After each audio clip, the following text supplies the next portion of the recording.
grâce de Dieu, que la paix de Dieu qui surpasse tout entendement garde vos cœurs et vos pensées en Jésus en cet temps trouble. Que l'Éternel soit votre guérison là où vous vous trouvez. Que l'Éternel soit le Dieu qui exauce les désirs de vos cœurs. Que l'Éternel soit le réconfort de votre vie. Là où tu te trouves, de ta position géographique. Que l'Éternel te visite par ce temps que nous allons passer. Que Dieu exauce tes prières au nom de Jésus-Christ de Nazareth.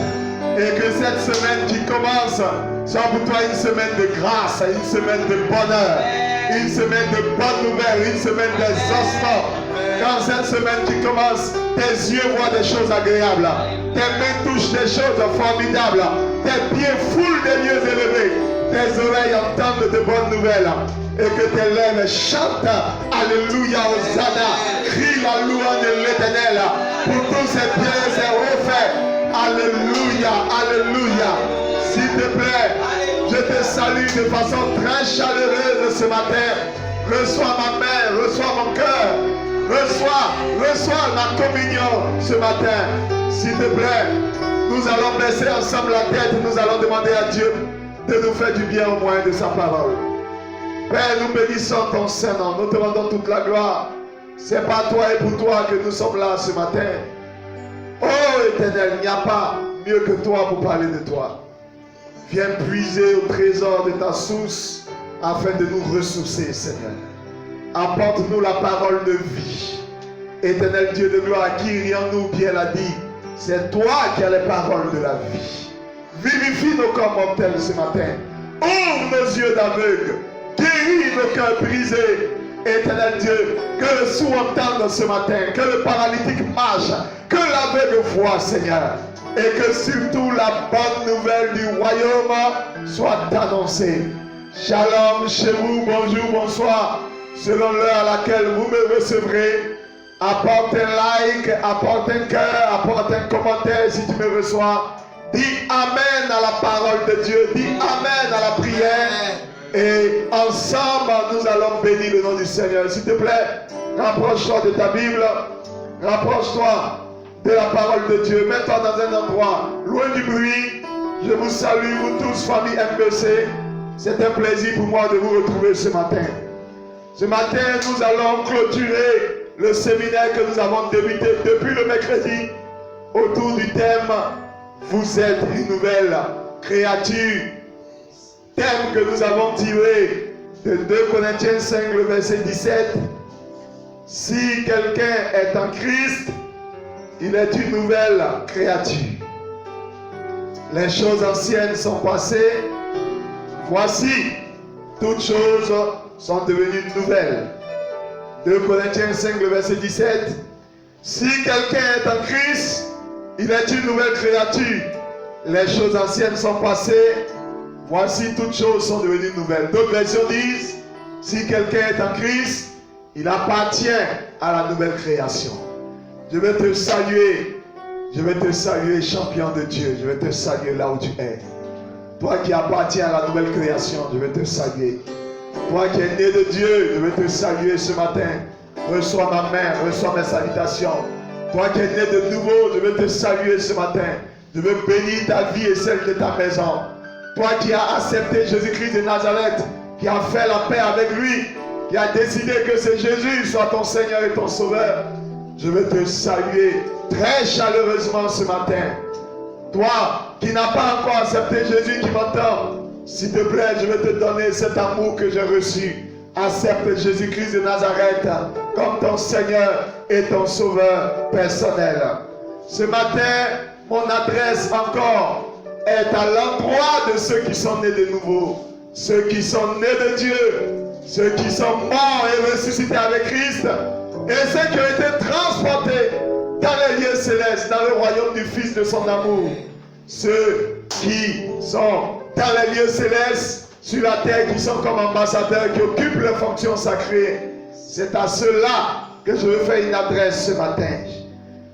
Ce message sera pour moi l'occasion, je crois l'occasion toute dernière, de repréciser et de vous rappeler, vous qui m'écoutez, vos racines en Christ, vos origines en Christ, ce sera pour moi l'occasion de vous rappeler ou de vous repréciser votre position en Christ, afin que plus jamais vous ne soyez des victimes du diable, afin que plus jamais vous ne vous laissez malmener par la puissance des ténèbres. Aujourd'hui, particulièrement, je parlerai du royaume dans lequel vous qui êtes nés de nouveau, vous avez été royalement installés. Et je parlerai aussi des exigences qui sont attachées à la vie dans ce royaume, qui sont attachées à votre nouvelle citoyenneté ou à votre citoyenneté céleste. Je parlerai de cette vie. Désormais, vous qui êtes nés de nouveau, vous qui êtes nés de Dieu, désormais, vous qui appartenez au royaume des cieux, je parlerai de ce royaume. Je parlerai du nouveau style de vie que vous devez avoir dans ce royaume. Je parlerai de la mentalité que vous devez avoir étant dans ce royaume. Je parlerai du langage que vous devez avoir dans ce royaume. Parce que tous les royaumes, comme tous les pays, ont des lois, tous les pays ont des exigences, tous les pays ont des règles, tous les pays ont des principes. Et vous qui m'écoutez, vous qui êtes nés de Dieu, vous qui avez accepté Jésus-Christ de Nazareth, vous devez savoir que si vous êtes ressuscité avec Christ, que vous êtes là dans les lieux célestes, vous devez maintenant vous attacher aux choses d'en haut. Vous devez maintenant avoir un nouveau style de vie. Vous devez maintenant marcher en nouveauté de vie. Et le message que je vais partager aura pour objet de vous parler de ce royaume dans lequel vous avez été installés, et également aussi de vous parler des exigences qui sont attachées à la vie de ce royaume, à votre nouvelle citoyenneté, afin que vous soyez conformes au royaume qui vous a accueilli. Que le nom de notre Seigneur soit béni, que le nom de notre Seigneur soit élevé. J'aimerais vous dire, frères et sœurs, et ce sera pour moi peut-être une répétition, peut-être pour vous aussi une répétition, mais c'est une répétition à dessein. Colossiens 1, le verset 13, je l'ai lu, je vais le lire à nouveau. Le passage dit, il nous a délivrés de nos péchés et il nous a transportés dans le royaume du Fils de son amour. Frères et sœurs, vous qui m'écoutez, amis en ligne, famille MBC, Christ vous a délivré de vos péchés et il vous a transporté dans le royaume du Fils de son amour. Permettez-moi de vous dire, vous êtes dans le royaume du Fils de son amour. Vous êtes dans le royaume de Dieu, vous qui êtes nés de Dieu. Vous qui êtes nés de l'Esprit, désormais vous êtes dans un royaume. Vous vivez dans le royaume de Dieu, ce que d'aucuns appellent le royaume des cieux. Vous vivez dans ce royaume. Il vous a transporté de la terre et il vous a fait asseoir avec lui dans un royaume.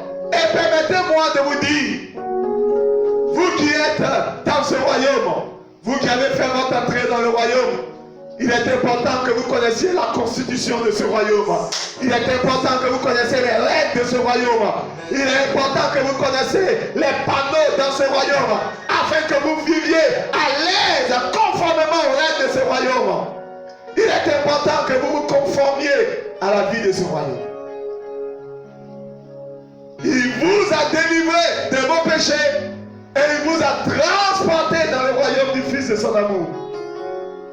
Désormais, vous avez cette citoyenneté céleste. C'est la même vérité que la Bible explique dans le livre de Apocalypse. Et vous connaissez certainement ce passage. La Bible dit que ce Dieu-là, il nous a bénis. Il nous a bénis. Je vous lis Apocalypse 4, à partir du verset, du moins Apocalypse 5, à partir du verset 9. Et il chantait un cantique nouveau en disant, tu es digne de prendre le livre, d'en ouvrir les sceaux, car tu as été immolé et tu as racheté pour Dieu par ton sang des hommes de toute tribu, de toute langue, de tout peuple et de toute nation. Enfant sonore, et tu as fait d'eux un royaume des sacrificateurs pour notre Dieu et ils régneront sur la terre. Alléluia. Écoutez, frères et sœurs, Dieu a fait de nous un royaume de sacrificateurs. Qu'est-ce que ça veut dire? Il nous a mis dans un royaume et là-bas dans le royaume, il nous a établis comme des sacrificateurs. Pourquoi il a fait? Pour que nous régnions sur la terre. Je vais te dire, frère, je vais te dire, toi qui m'entends. Dieu t'a transporté dans le royaume. Il a fait de toi un royaume de sacrificateurs depuis que tu es né de Dieu pour un seul but, pour que tu règnes sur la terre. S'il te plaît, là où tu es, j'aimerais que tu marches en nouveauté de vie. Là où tu es, j'aimerais que tu aies la mentalité d'un dominateur. Là où tu es, j'aimerais que tu déclares et que tu confesses que les ténèbres sont sous tes pieds, que les puissants des ténèbres sont sous tes pieds, que la sorcellerie est sous tes pieds, que la franc-maçonnerie est sous tes pieds. Il t'a mis dans le royaume. Il a fait de la terre ton marche-pied. Tu ne vas plus jamais laisser la maladie te dominer. Plus jamais laisser les puissants des ténèbres te dominer. Écoutez, frères et sœurs, la première des choses à savoir, il t'a transporté et il t'a mis dans un royaume. Dans ce royaume-là, il y a un style de vie. Dans ce royaume-là, il y a une priorité. Frère, toi qui m'écoutes, toutes les valeurs n'ont pas la même hiérarchie dans ce royaume. Il y a une hiérarchie de valeurs. Dans ce royaume, la Bible dit, en Matthieu, la première des choses que je veux que vous considérez, si vous appartenez dans le royaume des cieux, si vous êtes né de Dieu, que vous comprenez que Dieu vous a transporté, il vous a installé dans ce royaume pour que vous ayez sur la terre, vous devez savoir dans le royaume dans lequel vous avez fait maintenant, vous avez été reçus. Là où maintenant vous avez votre nouvelle demeure, vous qui êtes né de Dieu, dans ce royaume-là, il y a des choses à considérer. La Bible dit, dans ce royaume, selon Matthieu 6, à partir du verset 25 jusqu'au verset 23, j'aimerais que tu m'écoutes, frère. La première des choses à considérer dans ce royaume est contenue dans ce passage et je vais t'inviter à le lire avec moi. S'il te plaît, tu es béni, toi qui m'écoutes. Tu es béni, toi qui m'entends. Après ce message, ton regard sur toi va changer. Après ce message, tu vas avoir une autre image de la compréhension de la mort et de la résurrection de Christ. Tu vas comprendre que le fait que Christ soit mort et ressuscité a apporté dans ta vie des choses beaucoup plus valeureuses que tu ne le crois. Matthieu 6, je vous lis à partir du verset 25. C'est pourquoi je vous dis, ne vous inquiétez pas pour votre vie de ce que vous mangerez, ni pour votre corps, de quoi vous serez vêtus. La vie n'est-elle pas plus que la nourriture, et le corps plus que le vêtement? Verset 26. Regardez les oiseaux du ciel. Ils ne moissonnent, ils ne sèment ni ne moissonnent. Ils n'amassent rien dans des greniers. Et notre Père céleste le nourrit. Ne valez-vous pas beaucoup plus que qui de vous, par ses inquiétudes, peut ajouter une coudée à la durée de sa vie? Et pourquoi vous inquiétez au sujet du vêtement? Considérez comment croissent les lys des champs. Ils ne travaillent ni ne filent. Cependant, je vous dis que Salomon, même dans toute sa gloire, n'a pas été vêtu comme l'un d'eux. Si Dieu revêt ainsi l'herbe des champs qui existe aujourd'hui et qui demain sera jeté au four, ne vêtira-t-il pas à plus forte raison gens de peu de foi? Ne vous inquiétez donc et ne dites pas que mangerons-nous, que boirons-nous, de quoi serons-nous vêtus? Car toutes ces choses, ce sont les païens qui les recherchent. Votre Père Céleste sait de quoi vous avez besoin. Verset 33. Cherchez premièrement le royaume et la justice de Dieu, et toutes choses vous seront données par-dessus. Ne vous inquiétez donc pas du lendemain, car le lendemain aura soin de lui-même. À chaque jour suffit sa peine. Alléluia. Amen. Quand vous comprenez que vous appartenez à ce royaume, les inquiétudes doivent s'arrêter dans vos vies. Les angoisses du lendemain doivent s'arrêter dans vos vies. Si vous comprenez que vous êtes né de Dieu, si vous comprenez que vous appartenez au royaume de Dieu, arrêtez de vous soucier de vos vêtements, arrêtez de vous soucier de votre nourriture. Arrêtez de mettre votre lendemain en souci. Oh, il y a un cantique qui est dans mon cœur que j'aime bien. Je n'ai rien à craindre. Je n'ai rien à craindre. Je n'ai rien à craindre. Je n'ai rien à craindre. Je n'ai rien à craindre.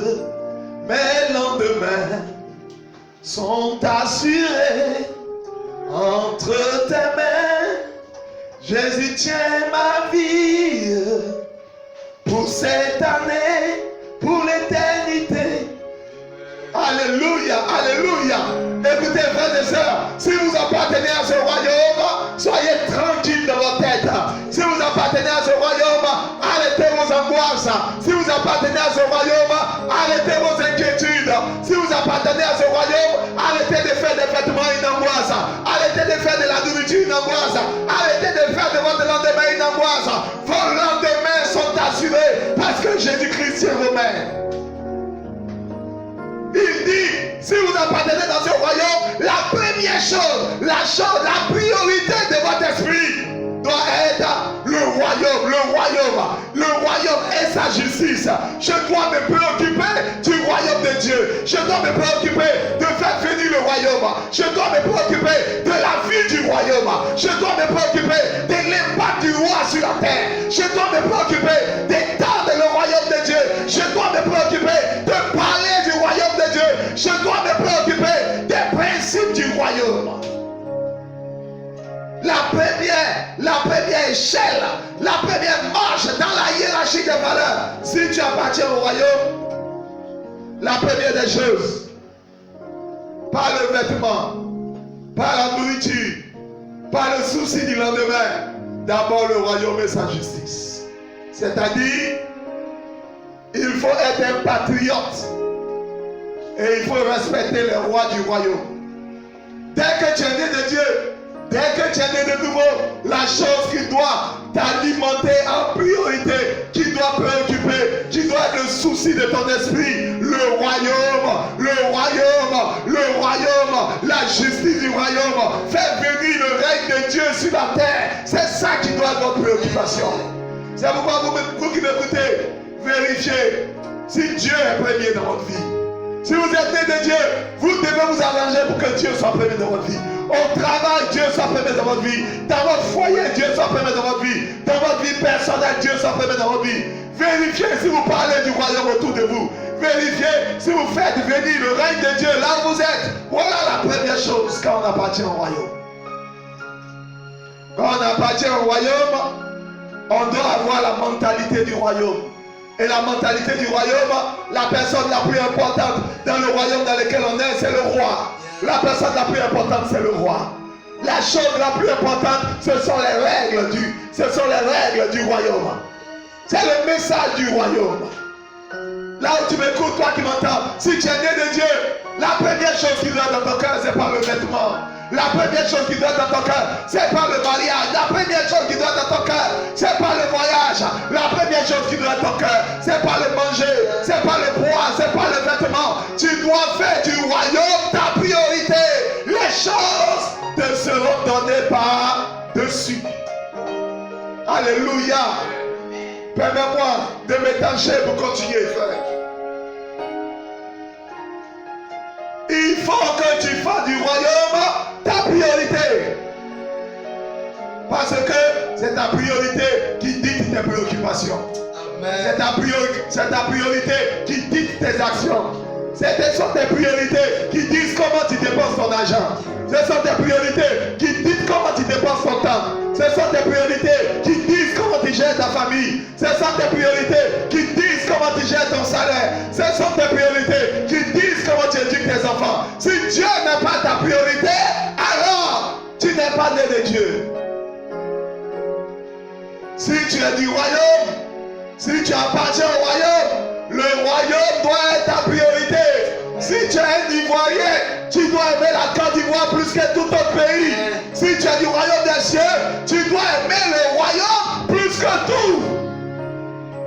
Et c'est la première des choses, frère. Si tu es du royaume, si tu es une nouvelle créature, tu dois être un patriote du royaume. Tu dois te battre avec ton argent, avec ton temps, avec tes talents. Tu dois te battre pour que le royaume soit connu, pour que le royaume soit établi sur la terre, tu dois te battre. Si ta vie n'est pas un sacrifice pour le royaume, alors tu n'es pas du royaume. Si tu es une nouvelle créature, aussi, tu dois savoir une autre chose. Quand on est une nouvelle créature, écoutez, si vous écoutez un espagnol, vous savez qu'il vient d'Espagne. Si vous entendez un anglais, vous savez qu'il vient de l'Angleterre. Si vous entendez l'accent des Ivoiriens, vous savez qu'il vient de la Côte d'Ivoire. Si vous entendez un Camerounais parler, vous savez qu'il vient du Cameroun. Si un Burkinabé s'exprime, vous savez qu'il vient du Burkina. Le langage d'un homme le fait reconnaître. Amen. Ce qui a fait que Pierre a été reconnu pour ceux qui suivaient Jésus, c'est son langage qui l'a fait reconnaître. Si vous êtes du royaume, frère, vous devez avoir le langage du royaume. Et ceux qui ont le langage du royaume ne parlent pas comme ceux qui sont sur la terre. Oh, si tu es là, si tu es en phase avec moi, que tu m'écoutes ce matin, s'il te plaît, si tu as le langage du royaume, envoie un like, s'il te plaît. Si tu as le langage du royaume, tu amènes là où tu te trouves. Amen. Celui qui est d'en haut doit parler comme un homme d'en haut, pas comme un homme d'en bas. Je vous lis un passage en Jean 3, le verset 31. Oh, tu peux me jouer. Les lendemains sont assurés. Entre tes mains, Jésus, tu tiens ma vie. Je n'ai rien à craindre. Je sais qu'il vit.